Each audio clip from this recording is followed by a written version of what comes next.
Hey guys, Mike down here at Providence, downtown Peterborough, Ontario, Canada, with Flavour Taigen after Game 2, Leafs Ottawa. And we got another win, and it was the best. We blew a lead though. We did. But contrary to the way that we would normally respond, we responded pretty well. We did. Like we usually we fall apart in those moments. We won the game, so. We won. Okay, so they out-hit us, they outshot us.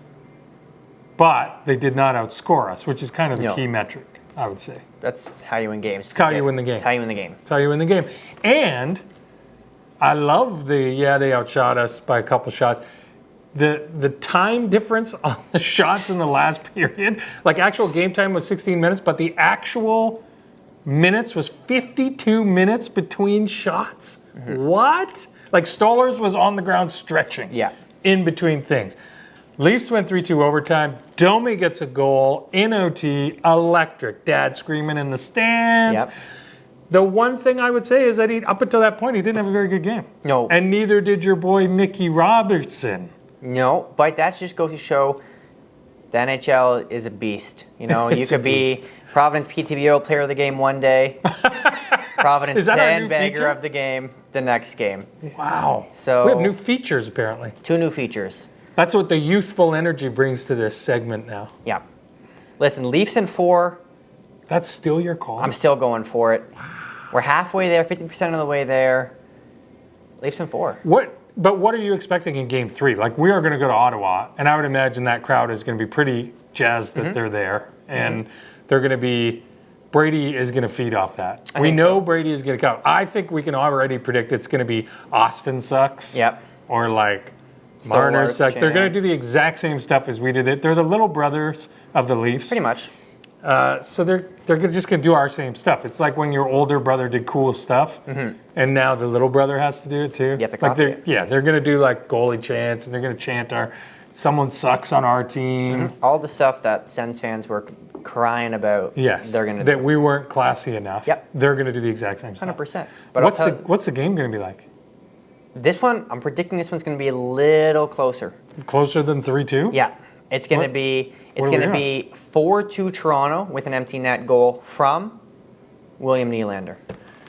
Willie's been a little quiet. The big boys were a little quiet last night. Like we got another one from my captain, Morgan Riley, playing Morgan Riley playoff hockey. He's had a rough season, but I do have a theory on that. Do you want to hear it? I do. He had a baby and he got married. That's a lot of pressure at home. Yeah. And when you think about it, John Tavares had a bad season a couple years ago. Guess what he did? Had a baby. Exactly. I think like they're human. They have things at their houses that impact the way they sleep and they impact the way they play on the ice based on their families. They're family guys. I agree. So Mo has had a tough season, but playoff Mo is here. Oh, he's here. And I'll tell you what, if you would have given me a list of players on the ice last night and told me to pick a Toronto Maple Leaf to score in overtime, I would have picked Morgan Riley before I picked Max Domi. Well, Domi is not known to be a shooter. No. He's a pass-first guy. He almost missed. He hit the post. It was posted in. He almost missed. Or that's what he was shown, and that's what he was going for. Don't think he's that accurate. Okay. But I loved Simone Benoit, Petite Simone. I loved his celly in the corner by himself. By himself. Like he's cheers, like it was like he scored. Well, he's a sixth defenseman. He's a sixth defenseman. I know. He's making crazy plays, like intercepting a pass in a 3-on-3. And then they were 3-on-3 coming down, and he read the pass.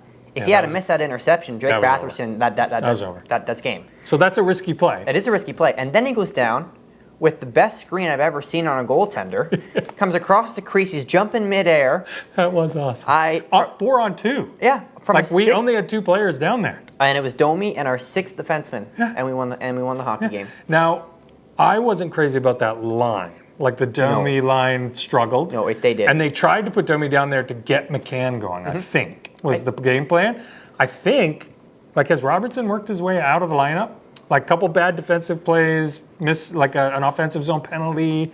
Is our Peterborough boy, our Pete, are we going to see Max Pacioretty, ex-Montreal Hab captain, make an appearance in this series? No, and I'll tell you why. Wow. I think Berube goes back to Bobby, Robbie, Ponte. because was a decent line. that worked in game 1, and then he switched it up in game 2. So I think he owes it to that line to give them a chance of Bobby, Robbie, and Ponte again. But the bottom 6 was not as visible in this game. In a game where like they were hitting everything that moved, like Ottawa was, they controlled the boards. Yeah. They were hitting. They were losing battles though. They were losing puck battles on the boards. But they were But they were hitting everything. Yep. The bottom 6 should have shined in a game like that, and we got goals from Mo and the overtime from Domi And then JT. and JT again. Yeah. Our old captain, our should have been captain. Those guys are all performing like hell.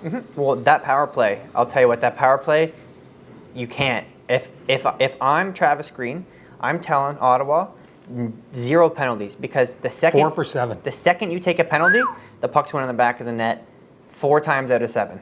So Right now it is. right now it's firing right now. Yeah. Because they're winning faceoffs. That is the key to a good power play, a good penalty kill, is to win the faceoffs. And when you have Austin going 15 for 17 last night on the circles, JT's winning, I don't know his numbers, but JT was winning faceoffs last night.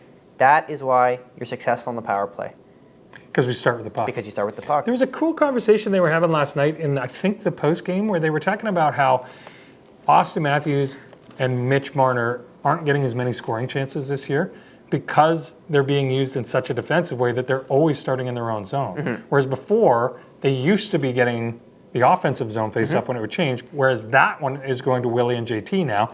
And Willie and JT numbers have been awesome this year. And I was like, that's something I don't know that I would have recognized just from like a viewership point of view, but a cool stat. And if it's true, who knows?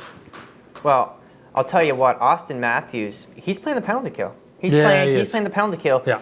But Matthews was a guy that would come on after a penalty kill. Yeah. So all the stars for Ottawa, tired and off the ice. That's when Matthews' line comes on, plays against the third line or the fourth line. But now that he's playing the penalty kill, it's got to be Willie and JT's line that comes on after the power play. Well, and what a threat! Like if you throw a muffin up the middle, and try and throw something D to D with those two at the point, that there's a shorthanded threat every time those two are killing a penalty. 100%.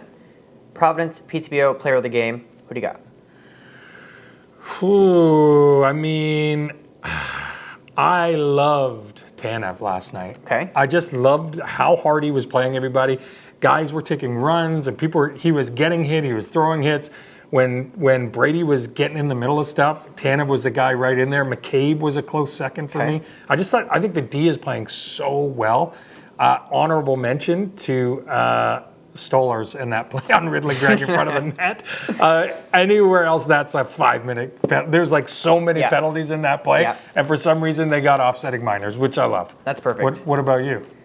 So, did you have a player of the game, or do you want to throw the sandbagger? I have a player of the game as well.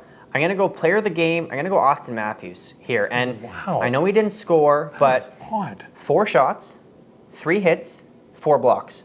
Our star player, he tied for first in the team in blocks last night. Okay. Your star player, blocking shots in the playoffs, 3 hits as well. Okay. 4 shots on goal. He's getting the shots on net. He's not shooting the way he did, though. He's not shooting the way he did.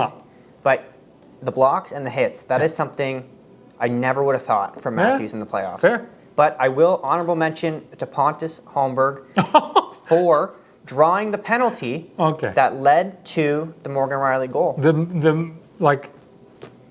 don't know. Ponte is just like, he's moving. I guess. He's moving. Okay. Who's your sandbagger of the game? Sandbagger of the game, I'm going to go Nick Robertson here. Oh, he was your player of the game yesterday. Player of the game yesterday, sandbagger of the game. He only played 9 minutes last night. I wasn't impressed. And you turned quick. I wasn't impressed. You turned quick, boy. Yeah, it just I don't know. He didn't have the same fire that he had in game 1, in my opinion. Okay. He wasn't throwing his body around as much. So game 3, you're calling 4-2. 4-2, Nylander empty net goal. Okay. I'm calling it a little tighter. Okay.